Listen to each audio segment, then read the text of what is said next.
نحمده ونصلي على رسوله الكريم اما بعد فاعوذ باللہ من الشیطان الرجیم بسم اللہ الرحمن الرحیم۔ آج آپ کو نرینہ اولاد کے حصول کے لیے عمل مجرب بتانے جا رہا ہوں۔ انشاءاللہ تعالی اس پر آپ عمل کریں گے، اللہ رب الجلال آپ کو نرینہ اولاد عطا فرمائیں گے۔ مختلف ہر طرح کے لوگ ہوتے ہیں، کسی کو لڑکے بچے پسند ہوتے ہیں، کسی کو بچیاں پسند ہوتی ہے، تو اکثر لوگوں کی خواہش ہوتی ہے کہ ان کے ہاں جو ہے وہ لڑکا پیدا ہو جائے، نرینہ اولاد ان کے ہاں پیدا ہو جائے۔ تو ان کے لیے میرا یہ پیغام ہے، یہ عمل ہے، انشاءاللہ تعالی آپ اس پر عمل کریں، آپ کا مقصد پورا ہوگا۔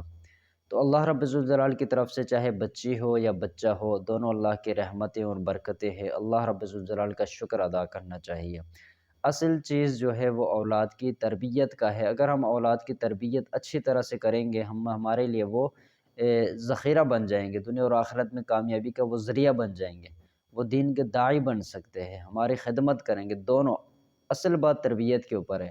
اگر ہمارے ہاں لڑکا پیدا ہو جائے لیکن وہ نافرمان ہو جائے، پھر تو وبال ہے وہ ہمارے لیے۔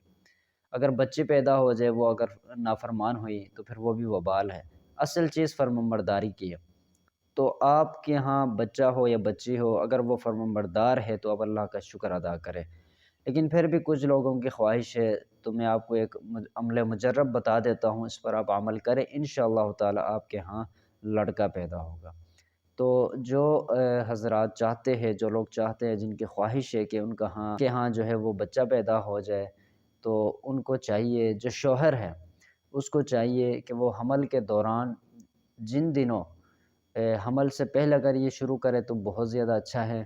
تو حمل کے ابتدائی ایام جو ہے، ان ایام میں شوہر جو ہے وہ شہادت کی انگلی سے اپنی اہلیہ کے جو ناف ہے، ناف کے گرد دائرہ لگانا ہے، ایسے دائرہ لگاتا جائے اور ساتھ ساتھ پڑھتا جانا ہے۔ اللہ رب الجلال کا نام ہے متین، یا متینو یا متینو یا متینو، اور ساتھ ساتھ پڑھتا جانا ہے اور ساتھ ساتھ انگلی کو پھیرتے جانا ہے ایسے۔ تو 70 مرتبہ یہ پڑھنا ہے، روزانہ یہ عمل کرنا ہے، 70 مرتبہ اس کو گھمانا ہے، انگلی کو ایسے پھیرنا ہے۔ انشاءاللہ تعالی اللہ رب الجلال اپنے فضل و کرم سے آپ کو بچہ عطا فرمائے گا، لڑکا آپ کے ہاں پیدا ہوگا انشاءاللہ تعالی۔ اللہ کے سوا کسی سے امید مت لگانا۔ السلام علیکم ورحمۃ اللہ وبرکاتہ۔